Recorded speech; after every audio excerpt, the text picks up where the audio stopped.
Well, hi there, folks. We have something to unbox here. Yeah, a big box. Hi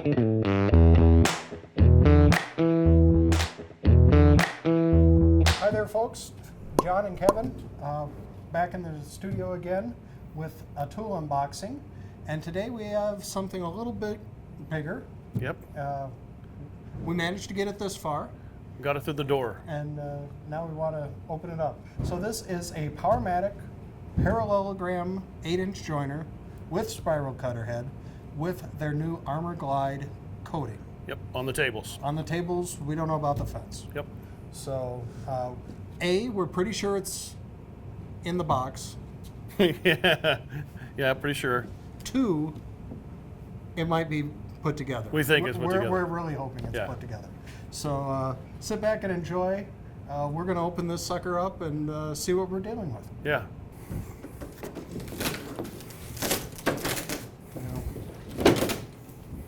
Good. Okay. Okay. Maybe let's just set this way back.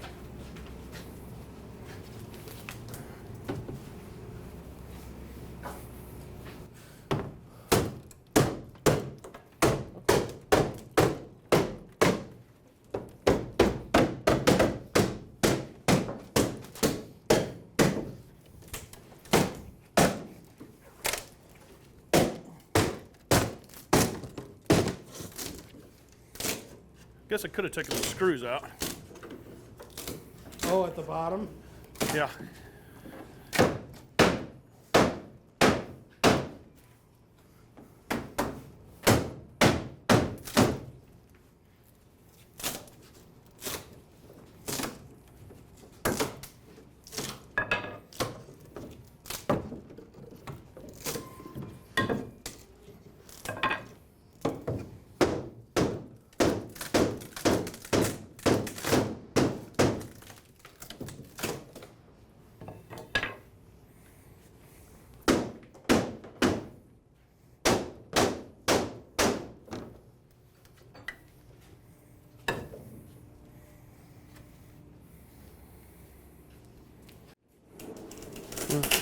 Got those screws, but that takes too much time.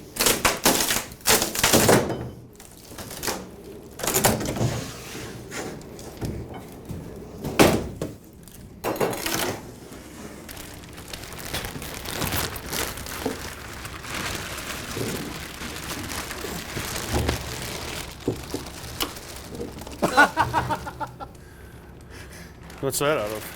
What's that? The switch?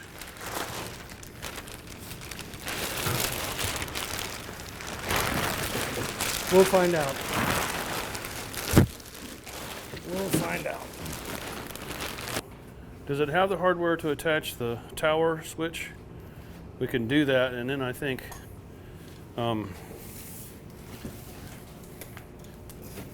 we unbolt it from the pallet, and I think we can lift this off of here, don't you?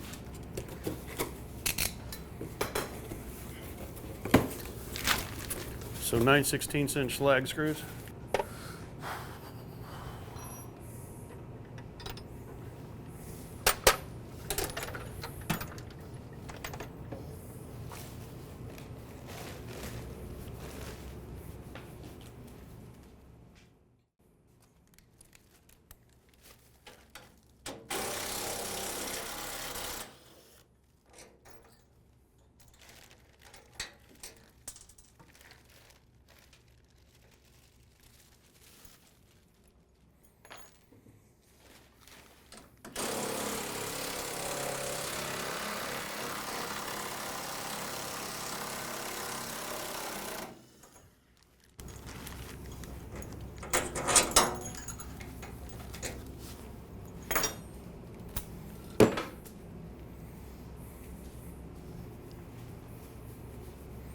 How's it going? I think I found all the...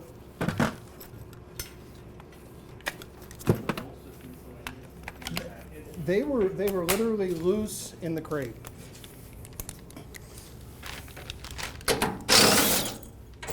Oh, that is much better.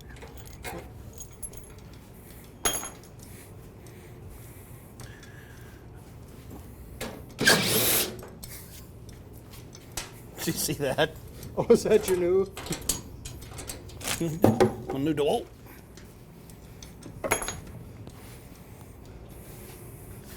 Would you have a wrench for that, or do I need one? Okay, you got one.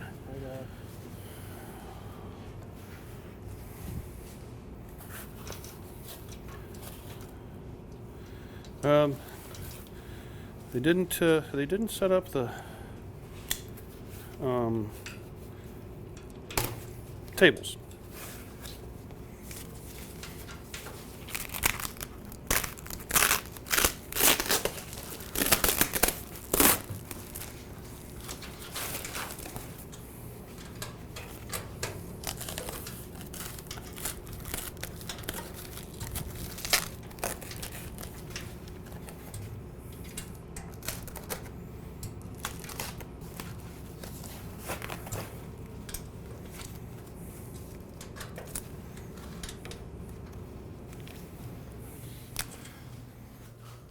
Now we're probably supposed to lift it from these.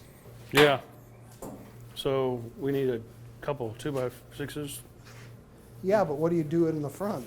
Same thing. Okay.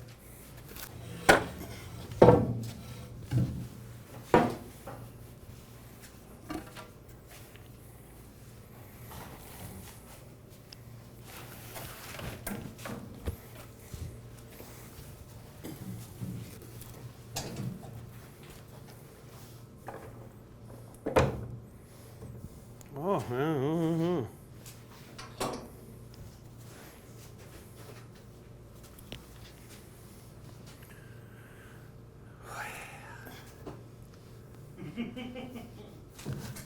It's.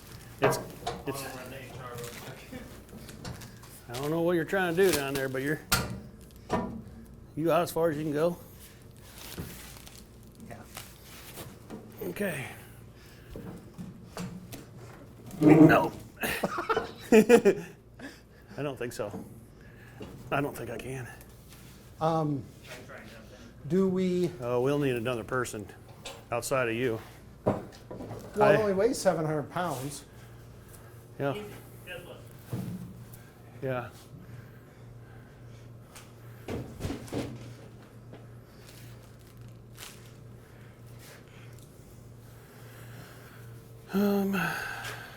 Okay, can one person just hold this end together, and then one of us will each take a side, and we'll just lift that end and rotate it? And then we'll switch sides and rotate it? Because if we can... I'm afraid that you're going to create this thing is going to... Yeah. You know what I'd really like to do? We need one more guy. Fork truck. Lifting straps. Or a come along, or you need an engine hoist. So We need a fourth guy. Why don't you grab one of those? oh, you're gonna.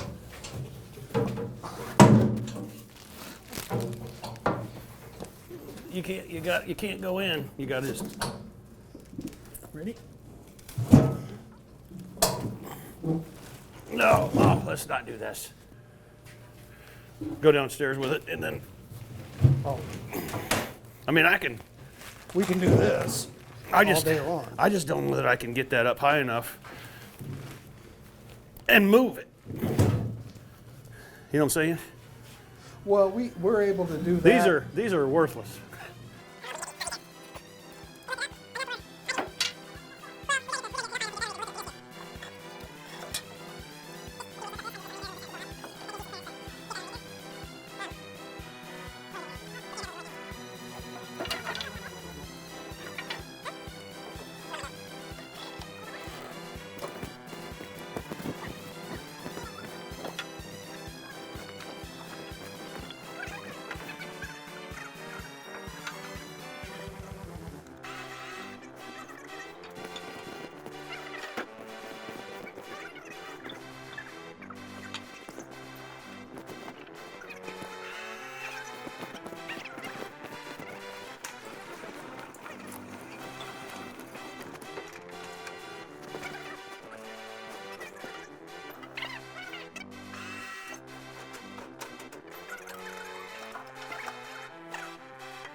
we got it out of the box. It's a big piece of equipment, and it comes really pretty much completely assembled. Other than I think the fence was not on it. The pork chop. Pork chop was not. I don't believe that This was not on there. This was at an angle. This was not connected. attached. So really, it's pretty much all there. Which with the the cast iron, all of this is cast iron top, and you've got a pretty heavy duty metal base that is not just your cheapo stamped steel run of the mill base. It's just a solid machine. So anyway, we kind of had trouble getting it off the pallet with the two of us. We had there was a lot of involvement going on, but John wanted to show you guys kind of how we eventually got it off there. It does have these lift points, but to just try to get two 2x4s in there and lift that was very sketchy, and well, honestly, the machine is just too much for that. So Yeah, because our biggest problem, especially on the front, was this curved casting here where you couldn't get a full 2x4 on there. Right. So we ended up building a small Ark of the Covenant handle set. So on these 2x12s, you can see we have holes drilled for those kind of anchor rods, whatever you want to call them. So we had one on the front. This on the back, you can see, is notched out for the fence casting. And then we have these 4x4s. And we ended up with 4 guys because it's low and you could get it. Picked it right up off the dolly. We could walk around, drop it in place. Yeah, I think easy peasy. I think the thing that I wanted John to show this was just that this is safe. It's safe for your bodies. It's safe for everybody around in the machine. Yeah. So it takes a little effort to maybe put something like this together, but worth it in the end. You may only use it once, maybe you use it twice. Who knows? But anyway, sometimes you got to kind of. If your shop has, you can use a tractor or a Sure. forklift and straps, great. But like up here, it's manpower. So that's all we got. So anyway, back to our thoughts on this machine. Usage, one, the setup. I was not here for the initial setup, so kind of talk through. Maybe did you have to do anything to the tables? What? We played around a little bit because we were curious. So when these tables come from shipping, they're all the way down, which means that one's all the way down, this is all the way down, your cutter head is sticking way up. So we played around with a series, drop that one. What you're trying to do right off the bat is get this outfeed table. That is all the way down. So it is the very edge or the fulcrum, whatever. Anyway, so the tip of the knife blade lines up with this. We played around for a little bit because they do have a little bit of a radius on them, and we figured out that it's literally run it as high as you can. So I don't know if ours was just a lucky accident, but so you didn't have, you basically didn't do, you just pulled that all the way out. Yeah, we were anticipating, being somewhere in here and fine tuning it, but what we found out is it's all the way up, and I'm hoping that they set them all from the factory that way, so that just lines up with that on your outfeed. Right. And then after that, we haven't messed with it at all. I spent a little bit of time getting the action that I wanted on the pork chop guard. And this is nice too, even when it's out like this, it doesn't slam shut. It's kind of a... Well, and then and I don't know if you can see that, it does have a rubber strip on that, which is nice, so it's not, when your fence is over, it's not metal on metal, banging against each other. Nice little, simple but nice little feature. Cutter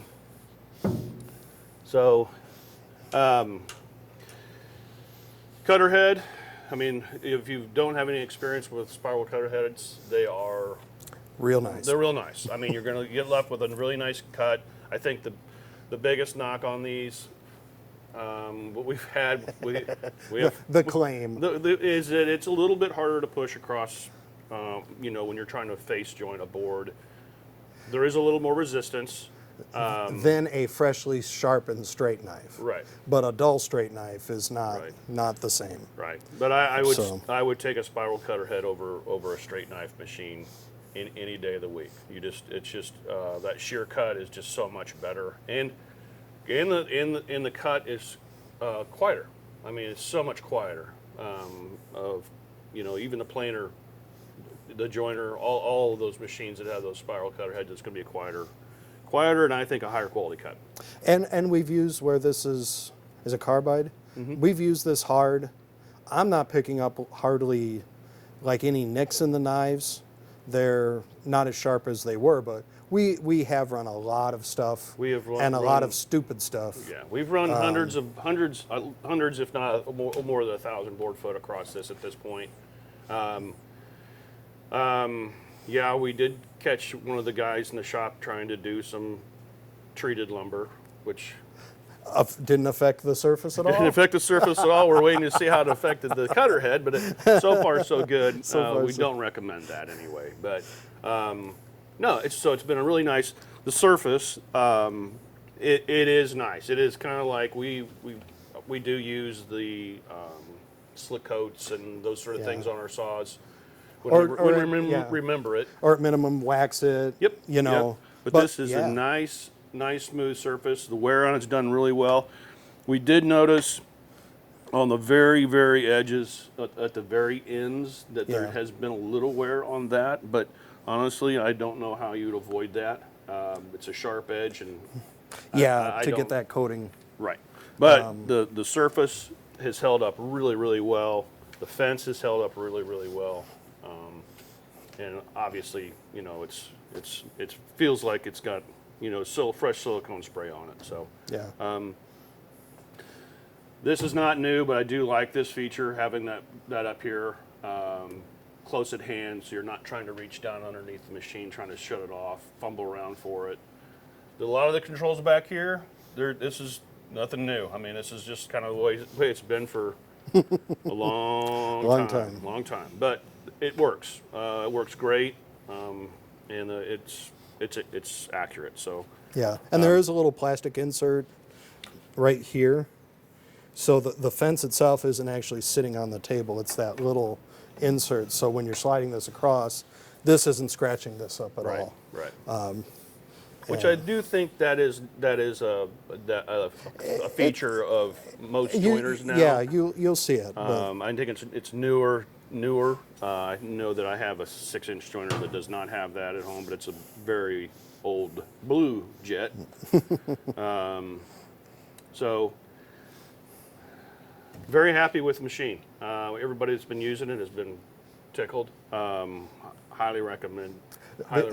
The only thing that has messed with me on this is Laguna on their bandsaw, or on my bandsaw, has a similar button, and it's pull out to start it, push the whole thing into stop. So I'll be over here going, and it doesn't start. And it doesn't start. So green to go. It's training issue, but green to go. Did you want to run some stuff across it real quick? Yeah, we sure can. Also been really happy. What I would call the in-feed table is 44 inches, so it's almost 4 feet. A lot of like 8-inch joiners, they'll end about right there. So it's been really, really nice on like 8-foot stuff to have that longer, just a little longer in-feed.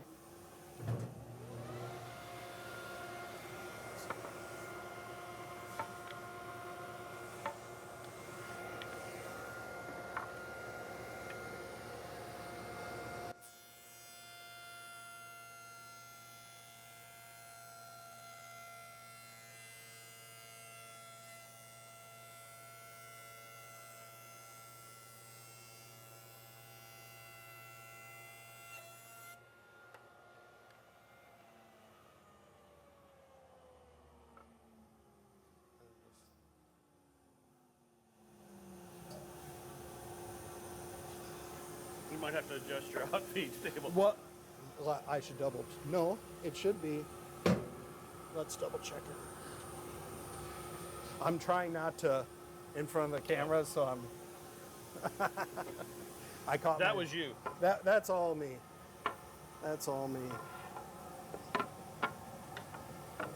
So for those of us, okay, what do I need a joiner for? If you're dealing with rough stock and it is not flat, this is how we're going to flatten our initial face. So I have, it's cleaned up a little bit, but I still have sawmill marks on it, and just sighting down the board, it's shaped a little bit like a banana. So in theory, as we're cutting here, it's going to remove material here and then on the end, and there's also a little bit of a Twist in it. So it'll cut this corner and this corner first, so it'll take several passes just to bring it down, in theory.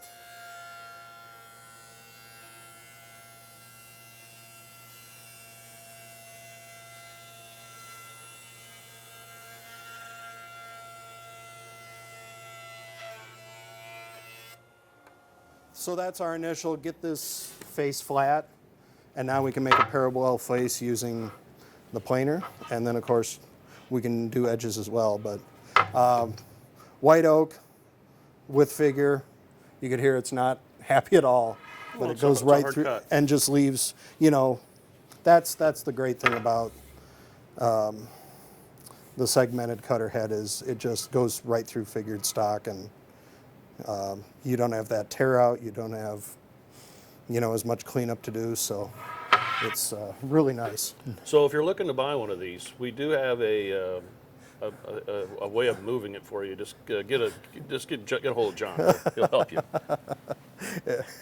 We have exactly one moving anyway.